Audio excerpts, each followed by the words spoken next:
All praises, God and family. Welcome to the channel again.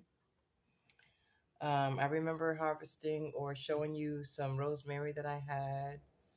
It was a lot of rosemary in a bag, and that rosemary dried out so nicely. Dried out pretty quick. You know how rosemary is. If it's not getting any moisture or whatever, it will definitely dry out. So it dried out, and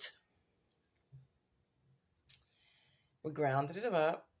No sticks, no stems, just the rosemary itself. And we probably got about 3 or 4 of these 2-cup jars. This is the 2-cupper. And I think I got about 3 of these, right? So that's a lot of seasoning. We're going to freeze this seasoning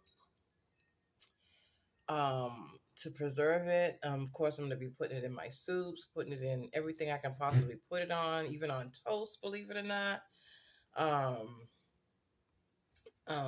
In teas, this is going to be really, really good. It's just going to be really, really good. So, mm, mm, mm, mm. This is so good. But also, if you're allergic to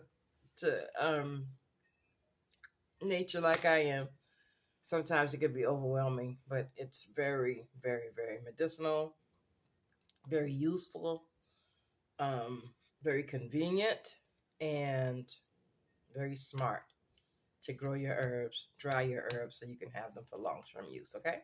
So remember, always do your best. Be blessed, and grow some rosemary and dry it out. Okay. All right. All praises.